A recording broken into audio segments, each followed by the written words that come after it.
पहा परमेश्वर म्हणतो, उठ प्रकाश मानो, कारण प्रकाश तुझ्याकडे आलेला आहे. दुसऱ्या शब्दात सांगायचं हे की प्रकाश त्यांच्याकडे येतो जे उठतात. हालेलुया. झोपलेल्या लोकांवर प्रकाश पडणार नाही. प्रकाश त्या लोकांवर येतो जे उठतात, जागे होतात. अनेक वेळा आम्ही निराशेमध्ये पडलेलो असतो, भयामध्ये पडलेलो असतो, अंधकारात पडलेलो असतो, अज्ञानामध्ये पडलेलो असतो, निराशेमध्ये पडलेलो असतो आणि त्यामुळे देवाच्या प्रकाशाचा मला अनुभव येत नाही. पण ज्यावेळेस मी जागृत होतो, उठतो, त्यावेळेस मला प्रकाश प्राप्त होतो. आणि मला एक गोष्ट सांगू द्या, जितका जास्त तुम्ही प्रकाशित व्हाल तितकं तुम्हाला कळेल की तुम्ही देवाच्या जवळ गेलेले आहात. वचनाच्या प्रकाशाने ज्यावेळेस मी प्रकाशित होतो त्यावेळेस मला देवाच्या जवळ जाण्याचा अनुभव येतो. आणि जो व्यक्ती देवाच्या जवळ राहतो त्याला मागावं लागत नाही, देव गौरवाने त्याला देतो. त्याला जे पाहिजे ते त्याला देतो. म्हणून आज मला मूलभूत गरज आहे ही आहे की मी उठावं. हालेलुया. अनेक वेळा मनुष्याला आपल्या स्वतःच्या विचारामध्ये तो झोपलेला असतो, त्याला उठण्याची गरज आहे. त्याला घरामध्ये कुटुंबामध्ये उठण्याची गरज आहे. त्याला कामाच्या ठिकाणी त्याला उठण्याची गरज आहे. समस्येमध्ये असला त्याला उठण्याची गरज आहे. जो निराशेमध्ये आहे, मागे गेलेला आहे, त्याला उठण्याची गरज आहे. हे प्रॉमिस आहे देवाचं. जो उठतो त्याला देवाचा प्रकाश प्राप्त होतो. आणि ज्याला प्रकाश प्राप्त होतो तो कधी अंधारात चालत नाही. हालेलुया. कोणती का जगामध्ये परिस्थिती असू द्या, पण तू ज्याला जो देवामध्ये जागृत आहे त्याला पडण्याचा अनुभव देव त्याला येऊ देत नाही. आणि म्हणून आज आम्हाला ही गोष्ट आमची गरजेची आहे की आज मला उठण्याची गरज आहे. प्रियानो, पवित्र आत्मा अनेकांना आवाज देत आहे की तू उठ, तू उठ. आज मला पवित्र आत्म्याचं ऐकण्याची गरज आहे. तो तुम्हाला आणि मला हलवून सांगत आहे. प्रॉब्लेम मध्ये मधून तो मला सांगत आहे. बायबल तर सांगतं, योबाच्या पुस्तकातून तो वाटोळीतून सांगत आहे, वादळातून सांगत आहे, समस्येमधून सांगत आहे. पण कित्येक वेळेस आम्हाला काही उठायला वाटतच नाही, कारण आम्हाला अंधाराची सवय लागली असते. आम्हाला थकण्याची, निराशेची सवय लागलेली असते. आम्हाला ते थकणं आवडतं. त्यामुळे तो मनुष्य माहीत असताना सुद्धा उठत नाही. म्हणून अनेक आशीर्वादांना तो गमावतो. त्याला वाटतं आशीर्वाद म्हणजे फक्त मटेरियलिस्टिक आहे, की जगातल्या गोष्टी. पण आशीर्वाद म्हणजे अनंतकालिक जीवन. आशीर्वाद म्हणजे आनंद. हालेलुया. Praise the Lord. काही लोकांना नवे कपडे घातले तरच आनंद होतो, फाटके असले तर आनंद होत नाही. पण तुमचा आनंद वस्तुनिष्ठ नाही.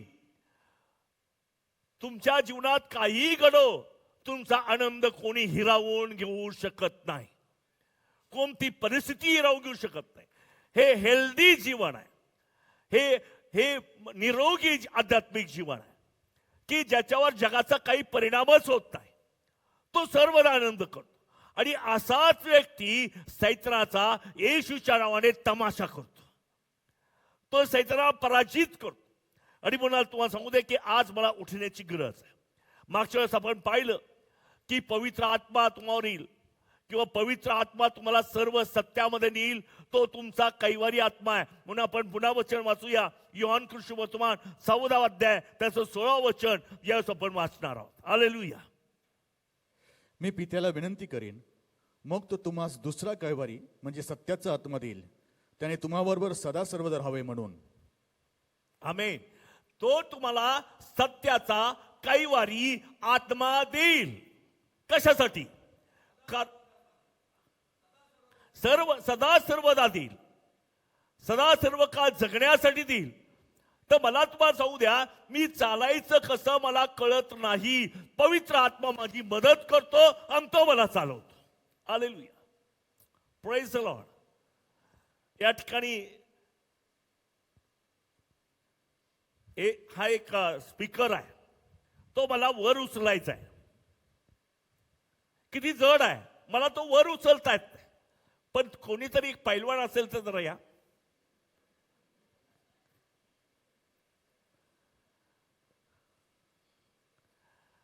या पैलवानाच्या मदतीनं मी हा वर उचलतो. हालेलुया. पवित्र आत्मा तो पैलवान आहे, त्याच्या मदतीशिवाय मला काहीही करता येत नाही.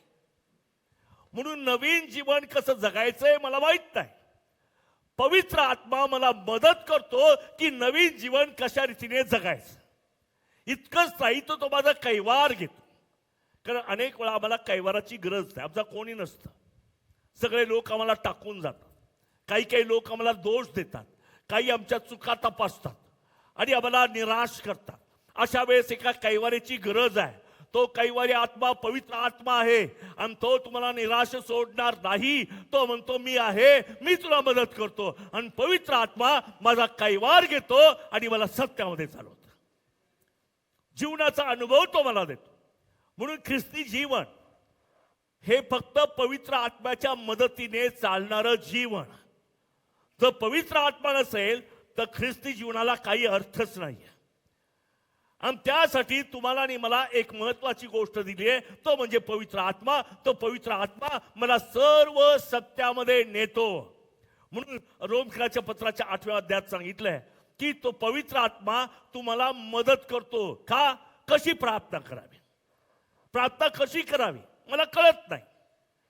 मग पवित्र आत्मा मला मदत करतो आणि पवित्र आत्मा प्रार्थना करायला मला प्रेरणा देतो आणि पवित्र आत्मा मला शब्द देतो आणि पवित्र आत्मा मला पॉवर देतो, सामर्थ्याने तो भरतो. नुसतं शब्दावली म्हणजे प्रार्थना नव्हे. ज्या प्रार्थनेमध्ये देवाचं सामर्थ्य आहे ती प्रार्थना योग्य आहे. ज्या प्रार्थनेमध्ये देवाने दिलेले शब्द आहे, वचन आहे, ती प्रार्थना सामर्थ्यशाली प्रार्थना आहे, अति योग्य प्रार्थना आहे. आणि म्हणून मला तुम्हाला सांगू द्या की जर मला ख्रिस्ती विजयाचं जीवन जगायचं असेल तर पवित्र आत्म्याशिवाय मला विजय मिळवू शकत नाही. आणि म्हणून मला वारंवार पवित्र आत्म्याची गरज. ख्रिस्ती जीवन क्वालिटीला इंग्लिश मराठीत काय म्हणतात? क्वालिटी, गुणवत्ता. गुणवत्तेनं भरलेलं जीवन आहे. ख्रिस्ती जीवन हे क्वालिटी आहे. हालेलुया. ज्या वेळेस तुम्ही चर्चमध्ये येता क्वालिटी या ठिकाणी जमलेली आहे. तुम्ही आपल्या घरामध्ये असता क्वालिटी तुमच्याजवळ आहे. तुम्ही कामावर जाता एक क्वालिटी जीवन तुम्ही जगता. शत्रूच्या पुढे उभे राहता तर तुमच्यामध्ये क्वालिटी असते. आणि जे क्वालिटीने भरलेलं जीवन हे विजयाने भरलेलं जीवन. हालेलुया. अगदी पॅरलाइज झालेलं ख्रिस्ती जीवन ते विजयी जीवन नाहीये. किंवा कोपऱ्यात बसून कुरकुर करणारं जीवन ते विजयी जीवन नाहीये. भयाने ग्रस्त झालेलं ख्रिस्ती जीवन ते विजयी जीवन नाहीये. पण तुम्हाला सांगतो की ज्या ख्रिस्तीपणामध्ये क्वालिटी आहे, गुणवत्ता आहे आणि गुणवत्तेनं भरलेलं ख्रिस्ती जीवन हे विजयशाली जीवन आहे. म्हणून आम्ही पाहतो फारो म्हटला मी तुम्हाला उपासनेला जाऊ देतो. फारो म्हणजे सैतान, आम्ही त्याला म्हणतो. सैतान कधी उपासनेची भाषा करेल का? नाही करणार. पण हा फारो म्हणतो मोशेला उपासनेला जा. काहीतरी प्रॉब्लेम आहे, कुछ तो गडबड आहे. हा कसा काय उपासनेला तयार झाला? सैतानाचं परिवर्तन झाले की काय? हा म्हणतो तुम्ही उपासनेला जा, तुम्ही चर्चला जा, तुम्ही गीत गा, तुम्ही हात वर करा, पण तुमची मुलं बाळ, तुमची शेरड मेंढर म्हणजे अर्पण, प्रियांनो, गीत गाण्याबरोबर अर्पण होण्याची गरज आहे. हालेलुया. नुसतं गीत नको आहे. तुम्ही आपल्या शरीराचा जिवंत पवित्र देवाला प्रिय असा यज्ञ करा. ही तुमची आध्यात्मिक सेवा आहे. हालेलुया. केवळ शास्त्र वाचणं ही सेवा नाहीये, तर शास्त्र वाचण्याबरोबर स्वतःचं समर्पण करणं ही देवाची सेवा आहे. म्हणून अनेक लोक, ख्रिस्ती लोक, तो फारो म्हणतो त्याप्रमाणे तुम्ही उपासना करा, पण तुमची गुरढोरं इथंच राहू द्या. आणि गुरढोरं नाही नेली नाही तर अर्पण कशाचं करायचं? खाक. कारण अर्पणाला काय लागतात? गुरढोरं लागतात. आणि मिश्रात गुरढोरं ठेवले आणि तोंड घेऊन जर उपासनेला 4 3 काही 5 मैल गेले, फार 5 मैल गेले. काही कट्टर ख्रिस्ती असतात, ते 3च्या ऐवजी 5च देतात. 5 मैल लांब गेले, पण गुरढोरं जर मिश्रात ठेवली तर त्याला उपासना करता येणार नाही. म्हणून उपासनेबरोबर गुरढोरांची गरज आहे, म्हणजे समर्पणाची गरज आहे, आपल्या स्वतःला देऊन टाकण्याची गरज आहे. आम्ही गीत गातो, आय सरेंडर ऑल. हे देवा, मी माझ्या स्वतःला देतो, मैं सब कुछ देता हूं. आणि ज्यावेळेस आम्ही आपल्या स्वतःला देवाला देतो, त्यावेळेस आम्ही जी उपासना करतो ते देवाला सुगंधित हव्य ठरतं. हालेलुया. ते देवाला प्रिय असं हव्य ठरतं. अरोमा त्याच्यामध्ये, वास आहे, सुगंध आहे. बिर्याणीचा कसा वास येतो नाही का? त्या ब्लू नाईलच्या जवळून जात असताना मोह खूप होतो जाऊन आतमध्ये बसावं. खरं बाहेर बिर्याणीचा वास येत असतो. त्याच्यापेक्षा चांगला वास उत्तम अर्पणाचा आहे. तो देवाकडे जातो, देव नुसता सुगंध घेतो आणि आनंदित होतो. हालेलुया. म्हणून आमची अर्पण ही देवाला मान्य असणारी अर्पण असावी, सुगंधित अर्पण असावी, ही देवाची इच्छा आहे. मला तुम्हाला सांगू द्या, प्रेषितांच्या कृत्याच्या 7व्या अध्यायामध्ये असं म्हटलंय. 6वा अध्याय, पहिली 2 वर्ष, 3 वर्ष. त्या काळी शिष्यांची संख्या वाढत चालली असता हेल्लेनी यहुद्यांनी इब्री लोकांसोबत मंडळी वाढत असताना, बरं का, मंडळी वाढत असताना, शिष्यांची संख्या म्हणजे मंडळी वाढत असताना, हेल्लेनी यहुद्यांनी इब्री लोकांसंबंधाने कुरकुर केली, कारण रोजच्या वाटणीत त्यांच्या विधवांची उपेक्षा होत असे. तेव्हा 12 जणांनी शिष्यगणाला बोलावून म्हटले, आम्ही देवाचे वचन सांगण्याची सेवा सोडून पंक्ती सेवा करावी हे आम्हास बरे वाटत नाही. देवाची सेवा, पंक्ती सेवा, देवानं दिलेली सेवा, पाचारण, या लोकांना देवाने पाचारण केलंय. आणि ते करताना तो काय म्हणतो? तर बंधुजनो, तुम्ही आपल्यामधून पवित्र आत्म्याने व ज्ञानाने पूर्ण अशी 7 प्रतिष्ठित मनुष्य शोधून काढा. आमेन. पवित्र आत्म्याने भरलेले येशू ख्रिस्त म्हणतो, मी तुम्हाला जीवन देण्यासाठी आलो आणि विपुल जीवन देण्यासाठी आलो. म्हणजे पवित्र आत्म्याने मी फुल असावं. इंग्लिशमध्ये फार सुंदर शब्द आहे, फुलेस्ट, भरलेलं जीवन आहे. हिंदीमध्ये पण फार सुंदर आहे, भरपूर जीवन. आत्म्याने भरलेलं जीवन हे प्रभाव टाकतं. हालेलुया.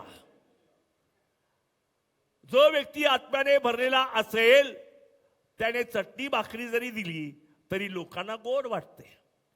परंतु आत्म्याने भरलेला नाही आणि चांगली बिर्याणी दिली तरी लोक कुरकुर करतात. हा व्यवहारी उदाहरण मी सांगितलं.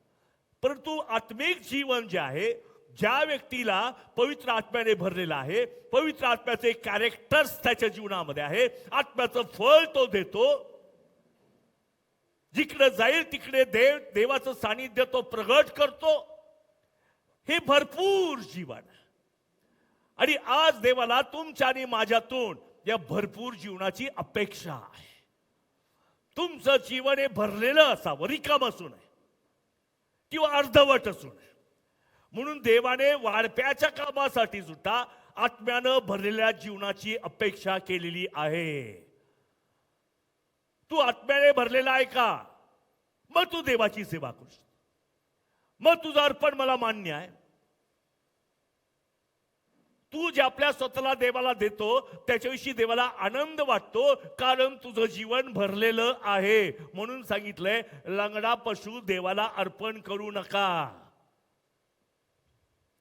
मग माझं आध्यात्मिक जीवन जर लंगडं आहे, आम्ही देवाला म्हणतो प्रभू माझं अर्पण तू घे. आता ते लंगडा बकरा घेऊन देवाला काय करायचंय? नाही आवडत. म्हणून पारखायला सुद्धा जा. 5 दिवस त्यांना सांगितलं ते कोकरा तुम्ही पारखून घ्या. तो चकणा आहे का, त्याला खरूज झालेली आहे का, तो लंगडा चालतो का. कारण देवाला असं अर्पण आवडत नाही. म्हणून तुम्हाला आणि मला पवित्र आत्म्याने भरलेलं जीवन हे देवाला आवडतं. आणि देवाची कृपा, देवाची दया त्या व्यक्तीला सहज प्राप्त होते. हालेलुया. एखादा व्यक्ती अडचणीत आहे पण आत्म्याने भरलेला आहे, देवाला आनंद वाटतो त्या व्यक्तीला अडचणीतून सोडवावं. काही काही लोक कितीतरी दिवस उपास करून प्रार्थनाही करतात, परंतु देवाला आवडत नाही. का? देवाला भरपूर जीवन असणाऱ्या लोकांची अपेक्षा आहे.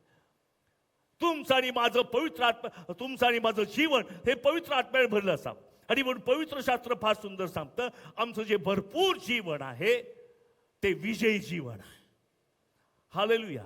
म्हणून रोज आपण देवाकडे प्रार्थना करायचं, सकाळ दुपार संध्याकाळ, की देवा मला भरपूर जीवन पाहिजे. असं भाकरीची गरज आहे देवाला माहिती आहे, पण भाकरी नसली तर मी उपाशी राहू शकतो. पण विजयी जीवनासाठी फक्त भरपूर जीवनाचीच गरज आहे. हालेलुया. एखादी गोष्ट मला पाहिजे ती मिळाली नाही तरी चालू शकतं, पण विजयी जीवन हे फक्त भरपूर जीवनामुळेच मला मिळू शकतं. आत्म्याला भरलेलं जीवन हे मला विजयी करतं. आणि मग मागच्या वेळेस आपण पाहिलं की पवित्र आत्म्याने भरलेलं जीवन, ज्या व्यक्तीला पवित्र आत्मा त्याचा कैवारी आहे त्या व्यक्तीला ही खात्री पटते की माझं तारण झालेलं आहे. हालेलुया. पवित्र आत्म्याचं सगळ्यात महत्वाचं काम आहे की तो सांगतो माझं तारण झालेलं आहे. हालेलुया. मग तुम्ही घरात असताना म्हणा माझं तारण झालेलं आहे.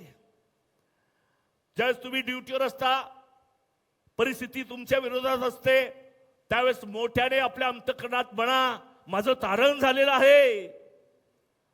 बिझनेस करत असताना सगळीकडे प्रतिकूल परिस्थिती आहे, तुम्हाला घाबरण्याची गरज नाही. तुम्ही मोठ्याने कन्फर्म खात्री करू शकता की माझं तारण झालेलं आहे. हालेलुया. तारण ही अशी क्वालिटी आहे की शत्रू तुमच्यावर हल्ला करू शकत नाही. आमेन. शत्रू कधीच हल्ला करू शकत. आणि म्हणून तारण ही गोष्ट फार महत्वाची. ती जो देवाचा आत्मा आहे तो मला कॉन्फिडन्स देतो माझं तारण झालेलं आहे. काही काही लोकांना भीती वाटत नाही, कारण फार ताकदवार असतात, चांगले चांगले कपडे घातले असतात. उदाहरणार्थ वीर असेल तर चिलखत घातलेलं असतं, त्यांना जास्त भीती वाटत. मला तर सांगू द्या की देव तुमचा कवर आहे, रक्षक आहे. देवाने तुम्हाला आच्छादलेलं आहे, त्यामुळे तुम्हाला कोणताही शत्रू हल्ला करू शकत नाही, कोणताही व्याधी तुमच्यावर येऊ शकत नाही, शत्रूचं पॉलिटिक्स तुमच्यापुढे चालू शकत नाही. हालेलुया.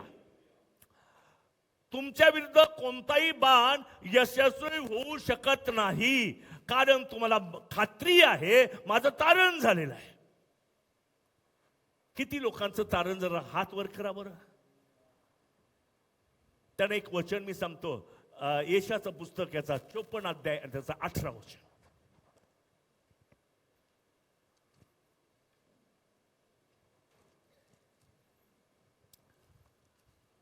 येशाचा ग्रंथ याचा 54 अध्याय आणि त्याचं 18 वचन.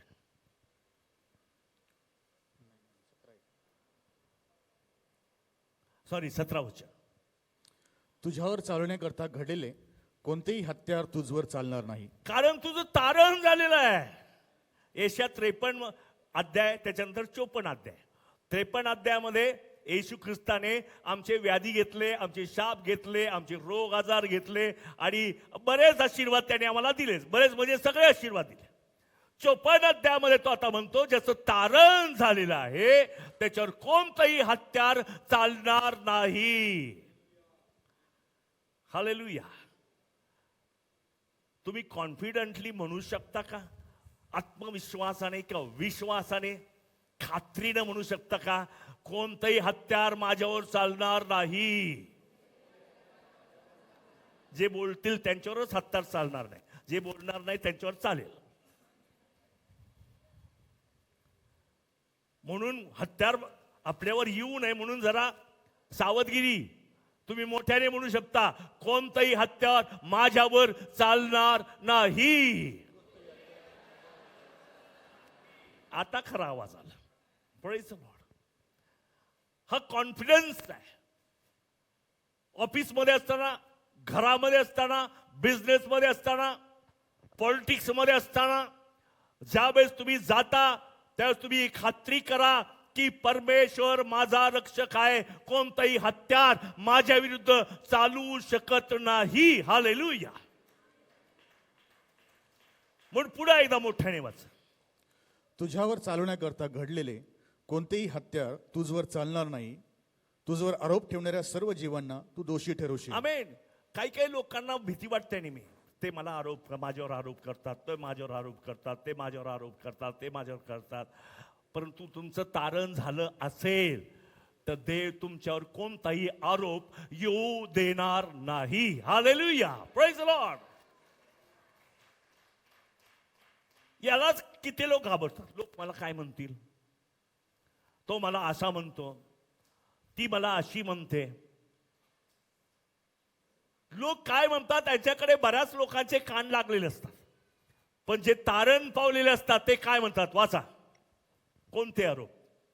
तुझवर आरोप ठेवणाऱ्या सर्व जीवांना तू दोषी ठरवशील. दोषी ठरवशील. परमेश्वराच्या सेवकांचे हेच वतन आहे. आमेन. हे माझं वतन, हेरिटेज, हे माझं वतन. हालेलुया. आणि मग माझ्या प्रिय भावा बहिणींनो, जो कैवारी आत्मा दिला तो तुम्हाला हे सांगत आहे की तुमचं तारण झालेलं आहे आणि तारण झाल्यामुळे कोणतंही हत्यार तुमच्यावर चालणारच नाही. तारण झाल्यामुळे जे तुम्हाला दोष देतात त्यांनाच देव दोषी ठरवेल. हालेलुया. Praise the Lord. ही गोष्ट आपण गेल्या वेळेस पाहिली. दुसरी गोष्ट पाहिली की जो व्यक्ती तारण पावलेला आहे त्याला पापाला विरोध करण्याची ताकद मिळते पवित्र आत्म्याच्या द्वारे. जो कैवारी पवित्र आत्मा दिलेला आहे, जर मी त्याला सहकार्य केलं, मगाशी ते उचलून दाखवल्याप्रमाणे, मला उचलत नाही पण पवित्र आत्मा मला उचलायला मदत करतो आणि त्याच्या मदतीने मी जरी अशक्त असलो पण पवित्र आत्मा पैलवान आहे, त्याच्या शक्तीमुळे किती जड असलेली वस्तू मी उचलू शकतो. जर तुम्ही पवित्र आत्म्याला आपल्या सहवासात घेतलं, त्याची मदत घेतली, तो पवित्र आत्मा अशक्य गोष्टी शक्य करतो. जे तुम्हाला कठीण ते सोपं वाटायला लागतं. जर कोणी आपल्या ताकदीवर विश्वास ठेवत असेल तो पराजित होईल. पण दुर्बळ असला तरी पवित्र आत्म्याचं सहाय्य घेतलं तर तो विजयी ठरेल.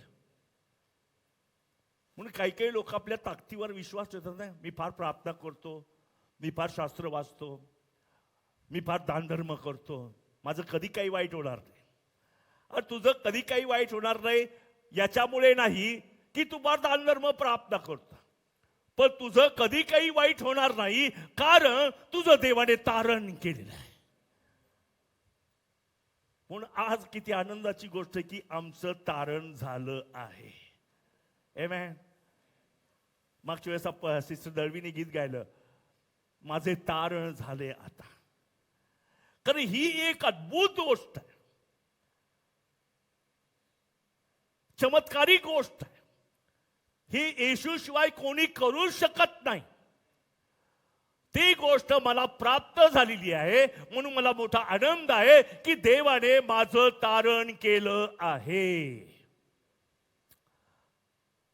पवित्र आत्म्याच्या मार्गदर्शनाखाली ज्यावेळेस मी सत्यामध्ये चालतो तेव्हा मला आपोआप फळ यायला लागतं. आमेन, हालेलुया. फळ यावा म्हणून आम्ही किती प्रयत्न केलं तरी पण पुढे तिथंच पडते. तशी तुमची आणि माझी अवस्था आहे. किती ताकद धारण केली, उडी मारली तरी कळतं की देवा काही घडलेलं नाही. पण ज्यावेळेस पवित्र आत्म्याची मदत घ्याल त्यावेळेस अशक्य गोष्ट शक्य होईल. तुम्हाला आपोआप फळ यायला लागेल. हालेलुया. आणि फळ काय?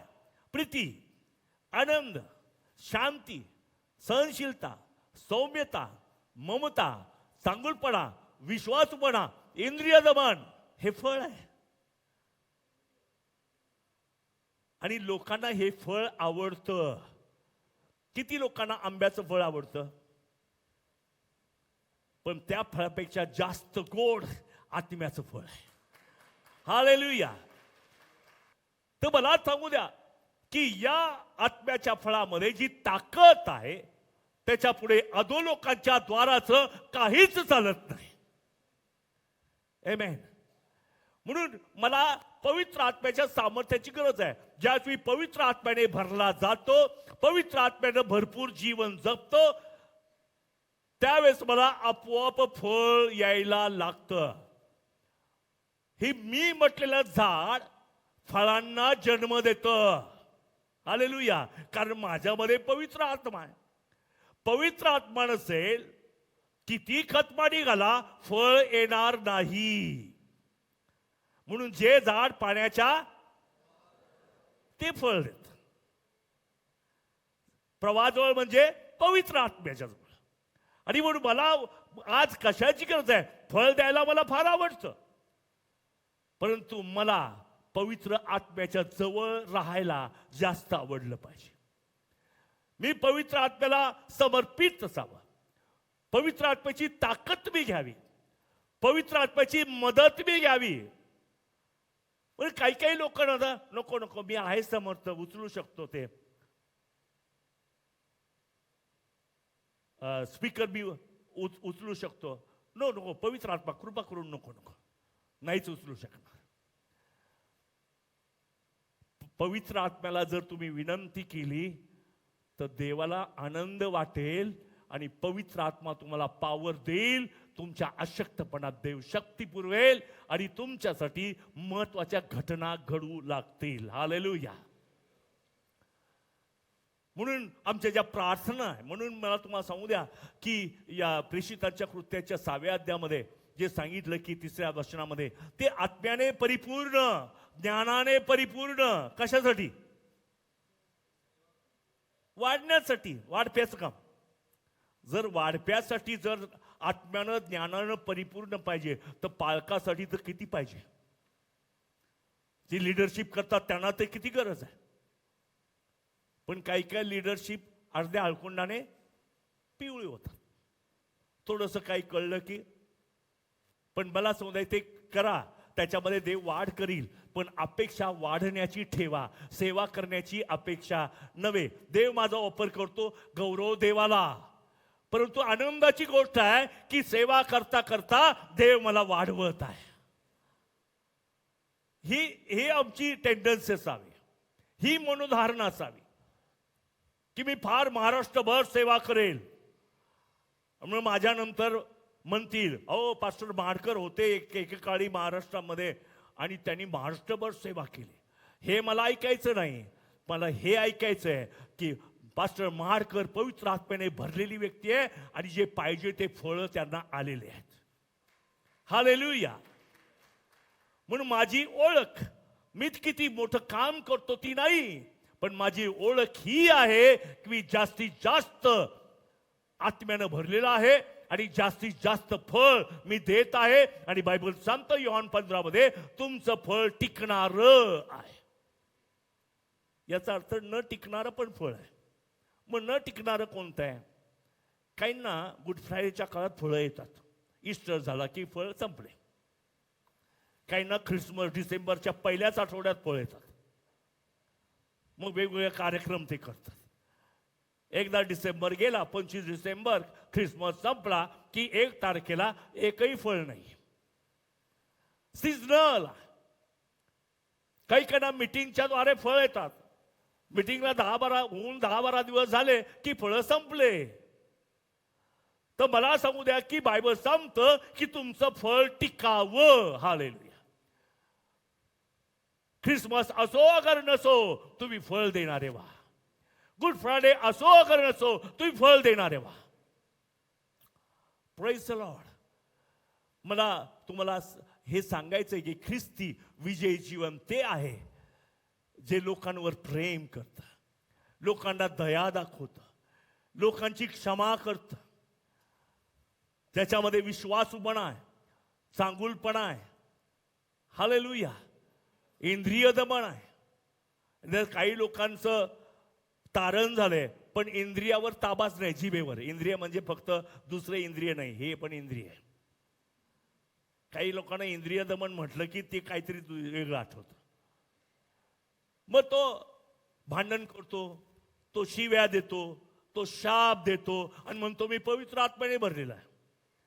तर पवित्र आत्म्याचं एक गुणधर्म आहे की त्याच्यामध्ये इंद्रिय दमन नावाचं फळ आहे. हालेलुया. मला माहिती की आम्ही सर्व मनुष्य पडतो, हे साहजिकच आहे. पण ज्यावेळेस मला कळतो मी पडलेला आहे, मला उठण्याची गरज आहे, मी ताबडतोब देवाचा धावा करावा आणि पडलेल्या स्थितीतून मी उभं राहावं आणि देवाचा धन्यवाद करावा. Praise the Lord. आणि हा अनुभव प्रत्येकाच्या जीवनात देव देतो. आणि म्हणून ज्यावेळेस पवित्र आत्मा मला चालवतो, पवित्र आत्म्याची मला प्रेरणा मिळते, त्यावेळेस आपोआपच माझ्यातून फळं यायला लागतात, फळ यायला लागतं. माझी प्रीती लोकांना दिसायला लागते. नाही तर काही काही पुलपीटवर प्रेम करतात आणि खाली आलं की भांडण करतात. तर मला सांगू द्या की टिकणारं फळ, एकमेकावर प्रीती करा, अनकंडिशनल. तुम्हाला पसंत पडो अगर न पडो, सर्व लोकांवर, या भारतातल्या प्रत्येक व्यक्तीवर जर मी प्रेम करतो, याचा अर्थ पवित्र आत्मा मला चालवत आहे. हालेलुया. प्रेम करायला कंडिशन लागत नाही. त्यांचा देव तो आहे, त्यांचा देव तो आहे, आमचा देव हा आहे, या अशा कंडिशन देवामध्ये नाही आहेत. प्रेम करणारा व्यक्ती सर्वांवर प्रेम करतो. बायबल तर सांगतो योहान 1 मध्ये तो सर्व काही खरं मानायला तयार असतो. हालेलुया. कारण खरं मानलं नाही की भांडण होतात आणि प्रीती भांडण करत नाही. मग त्या ठिकाणी मी दुखावण्याच्या ऐवजी तिथं प्रेम दाखवलं. कार्य करणारे तुम्ही नाही, देवाचा आत्मा आहे. हालेलुया. म्हणून अनेकांना वाटतं मीच काम करतो, मीच कार्य करतो. मनुष्य काही कोणामध्ये काम करू शकत नाही, तो स्वतःमध्ये करू शकत नाही तर दुसऱ्यामध्ये काय करणार आहे. म्हणून कराच्या पत्रात सांगितलं, अरे भाऊ, अरे बंधू, आपल्या पत्नीचं तू तारण करशील काय. असं असतं तो पत्नीचं तारण करू शकला असता. अगे पत्नी, तू आपल्या पतीचं तारण करू शकशील काय. नाही. याचा अर्थ कोणी असो, आम्ही प्रत्येकावर प्रेम करणं गरजेचं आहे. हे पवित्र आत्म्यानं चालवल्याचं ते लक्षण आहे. हालेलुया. हे फ्रूट ऑफ द स्पिरिट आहे. आणि म्हणून जर मी दावा करतोय की पवित्र आत्म्याने भरलेला आहे, तर मला पवित्र आत्म्याची फळं देण्याची गरज आहे. प्रीती, आनंद. देवाचे लोक पहा नेहमी आनंदित असतात. कारण का त्यांच्याजवळ पवित्र आत्मा आहे. ते मी आनंद करतात. पराजय झाला तरी आनंद करतात, गमावलं तरी आनंद करतात, मनाविरुद्ध काही घडलं तरी आनंद करतात. कारण हे पवित्र आत्म्याचं फळ आहे, तुमचं नाही. तुमचा फळ तर राग आहे. मनुष्याचं फळ काय. पवित्र आत्म्याचं फळ आनंद करणे. हालेलुया. आणि म्हणून हे फळ आम्हाला देण्याची गरज आहे. तेव्हाच मनुष्य दावा करू शकतो की पवित्र आत्मा मला चालवत आहे, पवित्र आत्म्याची प्रेरणा मला होते. आणि पवित्र आत्मा पडलेलं जीवन देत नाही, तो उठवलेलं जीवन देतो. हालेलुया. म्हणून प्रगटीकरणाच्या पुस्तकाच्या 2ऱ्या अध्यायामध्ये एक फार सुंदर वचन आहे. हालेलुया. प्रगटीकरण याचा 2रा अध्याय याचा 3 वचनापासून वाचा. तुझ्या अंगी धीर आहे, माझ्या नावामुळे तू दुःख सोशिले. आमेन. ख्रिस्ती लोक धीर आहे, दुःख सोसलंय, आणि तू थकला नाहीस हेही तू मला थकत ठाऊक आहे. नाही. तरी 4च्या ऐवजी 5 तास काम करतो देवाचं, तरी थकत नाहीस. पुढे, तरी तू आपली पहिली प्रीती सोडली. तरी पहिली प्रीती सोडली आहे. याविषयी तुला दोष देणे आहे. तू कोठून पडला आहेस याची आठवण कर. म्हणजे पहिली प्रीती सोडली याचा अर्थ काय? पडलेला आहे. मग तू धीर धरलेला आहे, तू दुःख सोसत आहे, तू त्याग करत आहे ख्रिस्तासाठी, तू मोठी सेवा करत आहे, पण तू पडलेला आहे कारण तू पहिली प्रीती सोडलेली आहे. हालेलुया. म्हणून पवित्र आत्म्याच्या द्वारे चालणं म्हणजे काय? की प्रीती नावाचं फळ या जगाला मी दिलं पाहिजे. हालेलुया. खरं जगामध्ये सर्व काही प्रेम नाही हो. भाऊ भावाला सुद्धा वैताग देतो. हालेलुया. भावा भावामध्ये पण दुफळी आहेत, बहिणी बहिणीमध्ये ते जास्तच आहेत. एखाद्या भावाचं पटेल पण बहिणींचं पटत नसतं, असं मी पाहिलंय गेल्या काही वर्षात. तर मला सांगू द्या, किती धार्मिक असला जर प्रीती नावाचं फळ नाही तर मी वाजणारी थाळी आणि झणझणणारी झांज आहे असं देवाचं वचन सांगतं. आमेन. म्हणून मला अनकंडिशनल प्रेम, प्रीती या जगावर मी केली पाहिजे आणि त्याद्वारे माणसं जोडले पाहिजे, तोडले नाही पाहिजे. देव फूट पाडणारा नाही, ऐक्य निर्माण करणारा देव आहे. बायबल तर सांगतो जो फूट पाडतो तो फुरशाप्रमाणे. फुरसा म्हणजे नागापेक्षाही भयंकर विष. फुरशात भयंकर विषारी साप आहे. असं म्हणतात तो डसला ना तर पाणी मागत नाही कोणी. अशा फुरशासारखा तो मनुष्य आहे जो 2 भावांमध्ये फूट पाडतो. म्हणून ख्रिस्ती भावा बहिणीनो, आम्ही फूट पाडणारे नाही, आम्ही जोडणारे लोक आहोत. एकमेकावर प्रेम करा आणि पहा, देव प्रसन्न होईल आणि तुम्हाला पाहिजे ते गौरवाने देईल. तुम्ही मागा, तुम्हाला मिळेल. खा, कारण देवाला पसंत करणारा यज्ञ आणि त्याचा सुवास देवापर्यंत गेलेला आहे. देव ती गोष्ट पाहतो. दुसरी महत्वाची गोष्ट आहे की मला सुवार्ता सांगण्याचं मन प्राप्त होतं. एखादा व्यक्ती पवित्र आत्म्याने चालतो म्हणजे काय? तर तो सुवार्ता सांगतो. यिर्मया म्हणाला, मी गप्प राहण्याचं ठरवलं पण आत्मा मला गप्प बसू देत नाही. जर पवित्र आत्म्याने तुमचं जीवन भरलेलं आहे, तुम्ही गप्प राहू शकत नाही. तुम्ही जाऊन सुवार्ता सांगता.